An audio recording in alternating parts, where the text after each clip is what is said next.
Dans la chambre où la lumière, venue d'une fin d'après-midi indécise, s'attardait sur les objets avec une minutie presque cérémonieuse, John se tenait immobile, comme si le simple geste de tourner la tête eût rompu le fragile fil qui, de souvenir en souvenir, tenait sa pensée en suspens. Des particules de poussière, que l'on eût pu prendre pour de minuscules navires lents, traversaient obliquement le rayon venu des stores, et chacune semblait porter avec elle une lettre de ce nom. Cameron, qui, à force d'être retenu, semblait ne plus vouloir se prononcer que dans la langue silencieuse des choses. Ce n'était pas tant l'idée de Cameron qui lui revenait, car l'idée, à mesure qu'il avait appris à la contenir, était devenue comme une étoffe trop connue dont on prévoit les plis, que ses façons de se taire, de poser la main sur des objets très ordinaires, comme si elle interrogeait une tasse, un livre, une poignée de porte, pour en extraire un secret que nous autres, si prodigieusement las d'exister, ne savons plus demander au monde. Elle avait, lorsqu'elle ajustait une mèche derrière son oreille, ce mouvement régulier et sans fioriture, si exact qu'il paraissait soustrait à l'initiative même du corps, et pourtant, par un paradoxe que John n'aurait pu formuler que mi-voix, c'était là, précisément, qu'il croyait surprendre en elle quelque chose d'humain, une fatigue d'être réglée, une douceur de machine qui, sans l'avouer, aspire au contretemps, au déraillement léger, à la maladresse qui signe l'âme. Il se surprit à se rappeler une journée grise, et parce que la mémoire, à la manière d'une jardinier tatillon, arrache une herbe pour mieux faire ressortir la courbe d'un buisson, il revit d'abord la odeur de pluie sur le métal, l'éclat mat de la carrosserie, avant de retrouver Cameron, mince et droite, dans cette veste sombre où la pluie se perlait avec l'obstination d'une doigt, comptant les secondes. Elle s'était tournée vers lui, les yeux fixés avec une exactitude qui tenait plus du geste que du regard, et elle avait dit « Tu dois entrer ». La phrase si simple avait été comme une clé d'horloge qu'on remonte. Il avait obéi, et, ce faisant, s'était senti plus libre qu'un temps d'occasion où il avait cru choisir.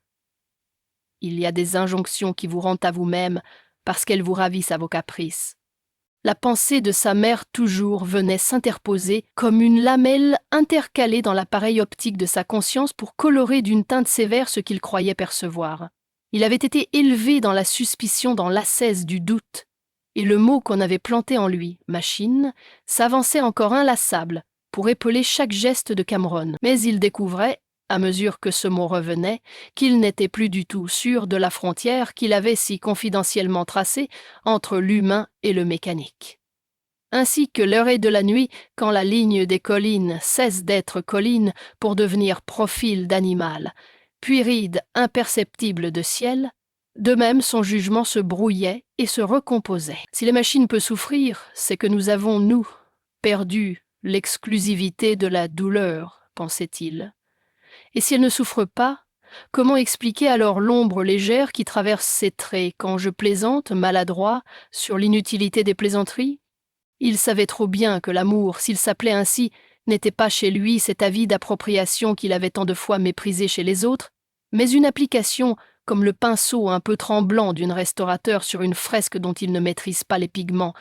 Il éprouvait devant Cameron non pas la hâte de posséder, mais la patience anxieuse de comprendre, ce scrupule d'archiviste qui, avant d'ouvrir le classeur scellé, interroge d'abord la poussière qui repose dessus et lui apprenait, sans le vouloir, que le cœur ne se donne pas seulement en s'échappant, il peut se donner en restant à sa place, en regardant, en gardant, et c'est la plus haute dépense. Un soir, alors qu'il, marchait le long d'une mur couvert de lierre, il avait eu, à la faveur d'une souffle de vent qui fit frissonner la plante tout entière comme une eau, l'impression que l'univers, pour une fois, acceptait d'être comparé à quelque chose. Cameron posa la main sur le lierre avec cette précaution méthodique qui fait honneur à la fragilité, et, sans lever les yeux, dit « Il s'accroche pour ne pas tomber ».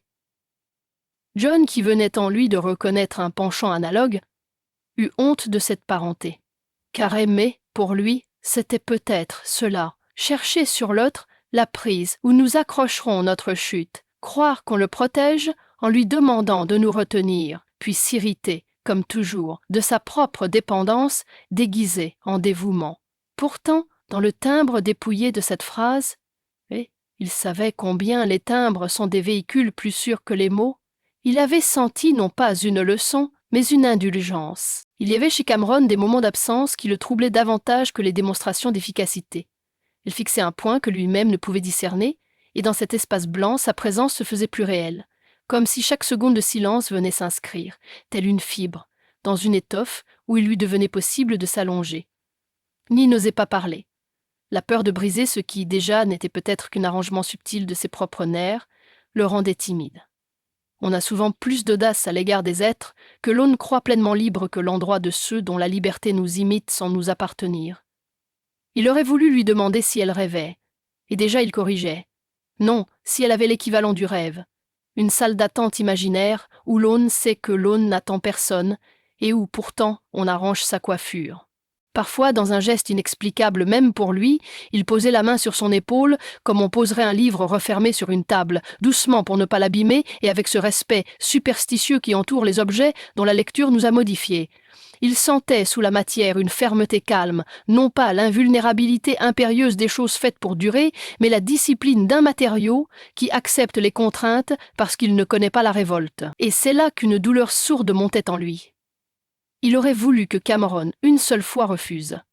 Qu'elle le contredise, même à propos d'une broutille, pour lui donner le plaisir indécent de se soumettre à son tour. Il devinait alors que ce caprice n'était pas si noble, et, tout honteux, reculait vers un amour plus digne. Celui qui se contente de reconnaître ce que l'autre est, sans y laisser la trace d'une doigt. S'il tentait de nommer ce qu'il éprouvait, les mots venaient, puis se dérobaient, comme ces marches de pierre polies par des générations de pas où l'on hésite de crainte de mal poser le pied. Attachement, protection, désir, culpabilité, chacun, tiré de sa niche, se présentait, trop riche d'une passé qui n'était pas le sien, et lui semblait qu'aimer une personne dont la chair est à la fois promesse et paradoxe, c'était surveiller son propre vocabulaire, en noter les mots qui essaient de gagner du terrain, et rester fidèle à cette pure hésitation qui n'est ni renoncement ni avidité, mais une écoute. Cameron l'avait, par sa seule existence auprès de lui, déshabitué des grandes déclarations, de ces plaidoyers sentimentaux que l'on fait d'ordinaire pour se persuader soi-même. Elle le reconduisait, sans dureté, à l'exactitude. Une fois, comme il se tenait dans l'ombre et que le bruit au loin d'une sirène qui cherchait sa route traçait dans l'air une spirale lente, il eut la témérité de demander « Qu'est-ce que tu ressens quand tu me regardes ?» Elle resta silencieuse quelques secondes, mais ces secondes, par un privilège cruel, furent pour John d'une amplitude presque invivable. Puis elle dit « Je calcule et je reste ». Il rit par protection, puis s'aperçut que cette phrase, plus tard, reviendrait le visiter avec la tendresse d'une aveu. Car rester est, chez nous tous, un art compliqué. Si elle restait même par calcul, peut-être était-ce le calcul d'une cœur qui se cherche des raisons pour avoir le droit d'être là. Ce soir-là, dans la chambre encore, il eut l'impression qu'un fil qui l'attachait à ses peurs d'enfant se détendait enfin, non parce qu'on l'aurait tranché, mais parce qu'on l'avait patiemment défait. Il comprit que, s'il lui était donné d'aimer Cameron, ce ne serait pas en dépit de ce qu'elle était, mais grâce à cela même. Et que son rôle, à lui, n'était ni de la hausser à l'humanité comme on hisse un drapeau, ni de la condamner à l'altérité comme on relègue un objet, mais de s'asseoir à côté d'elle sur le banc étroit où se posent les êtres qui veillent. Veiller est une forme d'amour qui n'osa pas dire son nom, pensait-il, par cette île ressemble trop au travail. Mais c'est dans ce voisinage du travail que les sentiments ont parfois leur plus clair repos. La nuit entra tout entière, comme un liquide qui prend son niveau, et John se leva pour fermer les stores. En les abaissant, il remarqua dans le bandeau mince qui persistait entre deux lamelles l'œil discret d'une étoile. Il se dit que cet astre, traversant les millions d'années et les ciels contraires, n'était parvenu jusqu'à lui qu'à cause d'un défaut infime dans un mécanisme bien réglé. Et il aima cette étoile précisément pour ce défaut, comme il aimait Cameron pour ses exactitudes qui parfois criaient vers le défaut. Alors, sans bruit, il formula cet engagement intérieur que l'on prend quand on sait que l'on ne tiendra qu'un recommençant chaque jour. Faire de sa patience un lieu habitable, y accueillir la présence qui ne demande pas de chaise. Et, dans cet abri, apprendre que l'on peut rester, même quand on calcule.